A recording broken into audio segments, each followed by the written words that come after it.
Saludos a todos. Mi nombre es Neri Torres. Tengo una licenciatura en danza contemporánea de la Universidad de Boulder en Colorado. Nací en La Habana, Cuba, donde también cursé estudios de danza. El título de mi presentación es Cuerpos Relacionales. Recientemente participé de una presentación sobre los esfuerzos que lleva a cabo una organización enfocada en sensibilizar al público con los problemas resultantes de la colonización y de la política económica del neoliberalismo, que afectan en gran medida a las minorías nativas que se encuentran marginadas, así como al resto de la población mundial. Me llamó poderosamente la atención que se introdujera el concepto de innovación ancestral.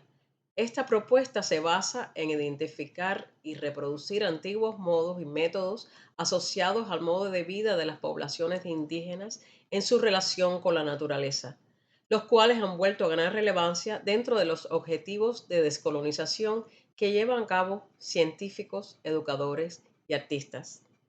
Además, el tema fue el centro de atención del Convenio sobre la Diversidad Biológica, firmado por países en vías de desarrollo del Caribe y América Latina durante la Cumbre para la Tierra en 1992. Encuentro problemático el continuo empleo de la palabra innovación en el contexto actual. El término ejerce una presión constante de crear algo novedoso, nunca visto, sobre todas las esferas de la sociedad contemporánea. Tal expectativa estimula en muchos casos sistemas de apropiación de otras culturas y además incentiva el facilismo de imitar todo aquello que se produce en las redes sociales, en el caso específico que nos ocupa de la danza. En mi experiencia como educadora en Estados Unidos, he notado que en ocasiones la nueva generación de bailarines y coreógrafos carece de curiosidad hacia su propia cultura, con la que podrían redescubrir fórmulas gestuales más originales y representativas de su propia identidad. Las redes sociales ofrecen un patrón subyugante al que se recurre invariablemente en busca de respuestas e inspiración en la medida en que homogenizan la expresión estética, creando un patrón de repetición invariable. Paradójicamente, este fenómeno en muchos casos más bien atenta contra la autenticidad y la diversidad del movimiento, algo que Walter Benjamin en su tiempo dio en llamar reproducción mecánica de la obra de arte. En el siglo actual, lo mecánico se ha reemplazado por la digitalización a partir de la cual se multiplica el gesto infinitamente y de manera casi perfecta hasta desvanecer todo rastro del original. Según Boris Groys, nuestra experiencia de la contemporaneidad se define no tanto por la presencia de las cosas ante nosotros como espectadores, sino más bien por la presencia de nuestras almas virtuales ante la mirada del espectador oculto. El presente, el aquí y el ahora, celosamente corta el cordón umbilical con el pasado y los que vinieron antes, aquellos ancestros que marcaron el camino, mientras que el futuro yace en la bruma del horizonte. Esta filosofía paradójicamente resuena contraria a la esencia de los principios de cualquier innovación. Contando con mi larga experiencia de enseñanza en Estados Unidos, en universidades y colegios, en los que la población estudiantil es intrínsecamente diversa y multicultural, me he dado a la tarea de guiar a los alumnos en el terreno pedagógico, en cuestionar la relación y los conflictos entre cuerpo, cultura contemporánea e identidad durante mis cursos de coreografía. Cito al coreógrafo norteamericano Anthony Shea. A lo largo de su historia, Estados Unidos se ha convertido en un nuevo hogar para miles de inmigrantes, todos los cuales han traído sus propias tradiciones y expresiones étnicas. No menos importante entre estas costumbres son las danzas folclóricas que con el tiempo se han convertido en representaciones visuales de la identidad cultural. Naturalmente, sin embargo, estos bailes no han existido en el vacío. Han cambiado en parte por respuestas a las identidades sociales en constante cambio y en parte como reacción a las manipulaciones deliberadas por parte de quienes están dentro y fuera de una cultura particular. Sobre este último aspecto, elaboré una forma de crear coreografías como respuesta al tipo de manipulación fuera de la cultura de origen, con el propósito de que los bailarines descendientes de migrantes comiencen a reapropiar y revalidar sus identidades. El proceso consiste en conectar deliberadamente formas gestuales afines a la cultura de descendencia de cada estudiante con las de su movimiento instintivo por medio de técnicas de composición coreográfica. Se define el movimiento instintivo o afinidades de movimiento, de acuerdo al término de Rudolf von Laban, a la forma en que un individuo se mueve personal e instintivamente con respecto a la improvisación de la danza. En él ya influye la cultura de origen, consciente o inconscientemente por transmisión genética, pero además distintos factores como las experiencias personales, el ambiente y geografía en el que se desarrolla la persona, la empatía cinética que se adquiere de lo que se observa, ya sea de la danza formal en el teatro o los bailes de las redes sociales como está ocurriendo en estos momentos. Todo ello incide de manera única en cada persona, apoyando la premisa de que cada cual es un pequeño territorio o país dentro del inmenso desplazamiento humano que ha producido la globalización. Durante este proceso de práctica como investigación, la innovación es entendida como una renovación o reparación, partiendo de la gestualidad que emerge a través del examen de las narrativas de origen y sentidos de pertenencia de los estudiantes. Con cuerpos relacionales, que es el nombre que he dado en llamar este experimento, busco que los alumnos restablezcan la conexión tridimensional, espacio, tiempo, memoria, lo que llamaba al principio restauración dialéctica del vínculo corporal entre el pasado y el presente con orientación al futuro. Revalidar y expandir la nociología de nuestros ancestros, considerar legítimamente el aporte semiótico o el saber del cuerpo en relación con el universo acumulado por siglos de cada grupo, sin la violencia que continúa representando la apropiación cultural y el lucro a manos de aquellos en posición de privilegio. Más que intentar que los alumnos busquen impresionar o lucir interesantes en el discurso coreográfico, trato de estimular la curiosidad, la diversidad de expresiones y la empatía cultural a partir de mi propia experiencia de vida como artista emigrante en el entorno cosmopolita en el que he vivido por muchos años desde mi salida de Cuba. La aplicación más reciente de este proyecto tuvo lugar con 4 estudiantes de coreografía de nivel medio o college, como le dicen en Estados Unidos, en la Universidad de Texas en El Paso, donde trabajo como profesor asistente de instrucción. Geográficamente, El Paso del Norte se encuentra en el epicentro de la emigración hacia los Estados Unidos. Es una región diversa y marcadamente hispana por estar en el borde con México a través de Ciudad Juárez. Progresivamente se comienza a observar la más diversificación étnica en la ciudad, también en gran parte a consecuencia de las migraciones internas a las que dio lugar recientemente la pandemia de COVID-19. Este tremendo desplazamiento humano se refleja por obvias razones en la estratificación de la población estudiantil de la universidad. Teniendo en cuenta estos aspectos, comencé a investigar en qué forma las habilidades coreográficas aparejadas a la empatía cinética pueden profundizar el intercambio cultural y desarrollar la creatividad más allá de la aplicación de los dispositivos coreográficos formales.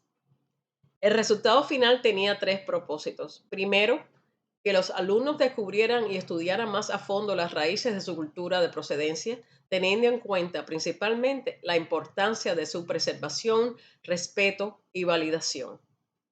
Segundo, que adquirieran la visión necesaria para saber cómo desconstruirla, readaptarla a un vocabulario gestual contemporáneo. Y tercero, estimular una transculturación, hibridación o mestizaje dirigida específicamente a concebir trabajos originales, recurriendo a la colaboración y el trabajo en equipo. En el proyecto participaron 4 estudiantes bajo mi supervisión, todas mujeres entre 18 y 22 años de edad, todas matriculadas también en el programa de pregrado de danza. El paso inicial comenzó con que cada una de las participantes respondiera preguntas relacionadas con la investigación. De esa forma, el proyecto comenzó a partir de un cuestionario basado en 10 preguntas diseñado para guiar y profundizar el sondeo del tema seleccionado. Las alumnas comenzaron entonces la recopilación de material autoetnográfico basado en entrevistas a familiares y su propia experiencia con las danzas a investigar, apoyándose conjuntamente por material visual, videos y películas e impreso en publicaciones académicas. A continuación, el cuestionario que sirvió de guía en el proyecto. La primera pregunta: ¿qué responderás o harás en tu coreografía? ¿A qué preguntas responderás? ¿Qué estilo será el punto de partida? ¿Qué te atrajo a la forma de baile seleccionada? ¿Qué significan los gestos en la danza en cuestión? ¿Cuál es el origen de la forma de baile investigada? ¿Cuál fue tu experiencia con la colaboración en este proyecto y la investigación? ¿Cuáles herramientas coreográficas aplicaste? ¿Puedes describir las cualidades de movimiento utilizadas? ¿Cómo y por qué esas cualidades informan el significado del material coreográfico? ¿Cuáles son tus observaciones sobre la producción de significado sobre la danza original, tu aporte personal y el de tu compañera de clase? Una vez reunido todo el material investigativo, el próximo paso fue crear el material coreográfico. El interés de la creación giró en torno a la relación cuerpo y cultura. Sobre este punto discutimos previamente en el material que en el material producido deben quedar muy claros los principios de respeto y un verdadero estudio y entendimiento de la gestualidad que apropian, al mismo tiempo que la deconstruyen sobre la base de su propia habilidad creativa.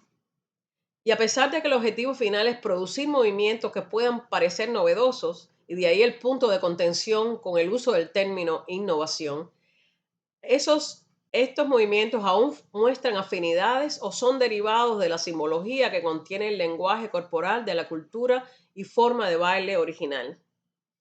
Deidre Sklar recalca que el cuerpo-movimiento es un aspecto esencial y sensible de toda cultura y que es hora de colocarlo al centro del conocimiento universal. Haciéndome eco de la premisa de Sklar, busco que los estudiantes descubran y saquen a la luz los significantes de su contexto genético y de su propia conciencia para encontrar las particularidades únicas de su voz coreográfica. Como plantea Sklar, todo movimiento parte de la inscripción del conocimiento cultural en la gestualidad del cuerpo, que a su vez es un equivalente sinestésico, no del todo equivalente al utilizado en el idioma que hablamos, por tanto, mucho más simbólico y mucho más rico, en cierta medida. Como en los idiomas, todos bailamos con nuestro propio acento y la riqueza de esa cualidad se puede incentivar y hacer que se desarrolle en el trabajo del futuro coreógrafo. Una vez reunido el material investigativo y el coreográfico, el próximo objetivo fue el de dirigir y crear una expresión transculturada o mestiza, como quieran llamarles, explorando nuevas formas mientras se busca comprender y cooperar con otras expresiones. Empleo el término transculturación, creado por Fernando Ortiz, partiendo de la investigación de los diversos grupos étnicos que dieron un lugar a la formación de Cuba como nación y el surgimiento de su identidad. El vocablo describe las diferentes fases del proceso de transición de una cultura a otra, la pérdida o desarraigo de valores precedentes y la consiguiente creación de nuevos elementos en la cultura que se establece. Pero también traigo a colación el aval que hace Bronislaw Manilowski al trabajo de Ortiz, al señalar cómo el término transculturación destaca el aporte equitativo entre dos culturas, ambas activas, ambas contribuyentes y ambas cooperantes al advenimiento de una realidad de civilización viva.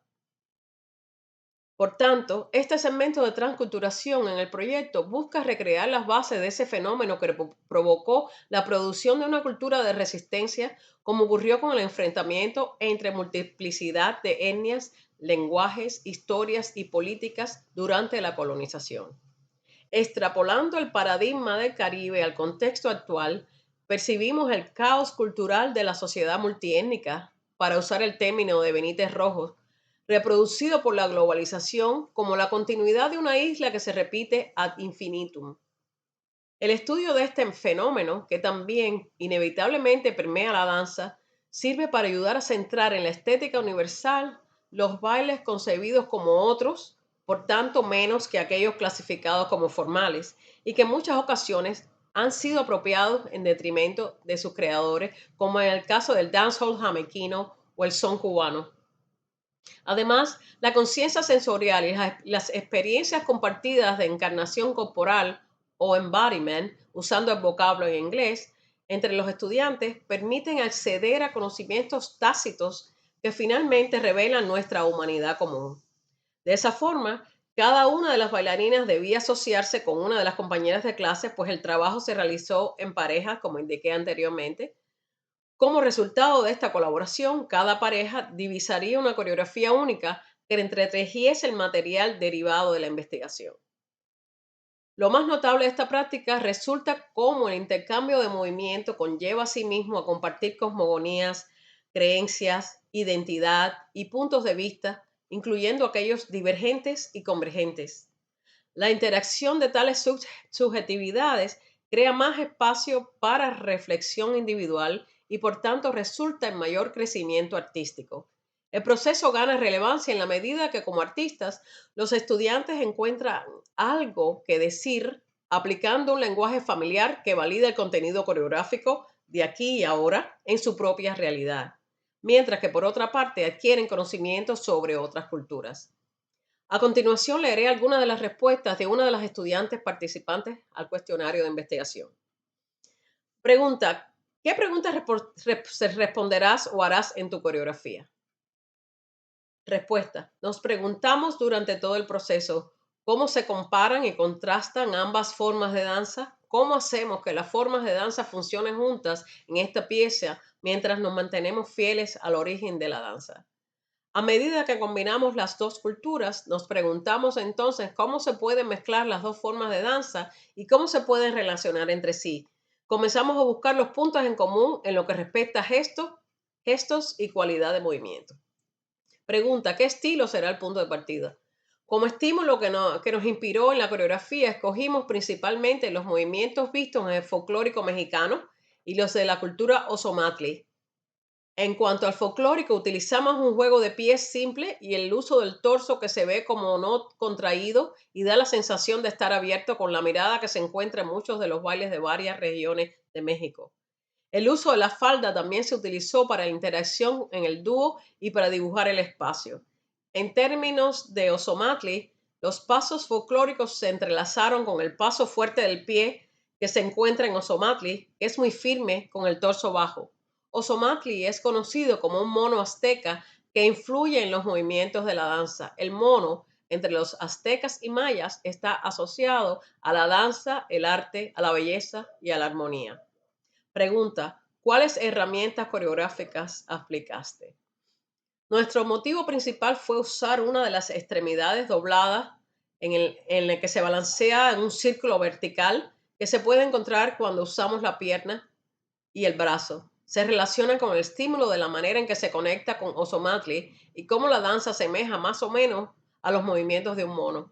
Utilizamos repetición, fragmentación, llamada y respuesta y cualidades de movimientos percutidas en muchas de las frases, conjuntamente con algunos movimientos de la clase de contemporáneo, ondulaciones y saltos. En conclusión, los bailarines de esta generación cuentan con un gran potencial para crear diferencias estilísticas en la danza e influenciar un cambio con la apreciación estética, por tanto, en el mundo en general. Como educadores, debemos allanar el camino para legitimar su entusiasmo e inclinaciones artísticas, facilitando conexiones culturales más allá del mundo digital y por tanto más cercanas del ser social que considero que ha perdido mucho de su vínculo humano. Podemos construir un entorno promisorio que permita el desarrollo de sus habilidades creativas, reflexionando y teniendo muy en cuenta primero el aporte de su propia identidad y la del otro, proveniente de una cultura ajena a la suya, en muchos casos de la realidad de las aulas de hoy. La reconstrucción y deconstrucción del pasado como fuente inagotable de inspiración en la proyección hacia el futuro, incorporándose en lugar a dudas el conocimiento positivo que la tecnología contribuye en el presente. Esta podría ser la fórmula ya no de innovación, sino de restauración ontológica entre nuestros jóvenes artistas. Muchas gracias.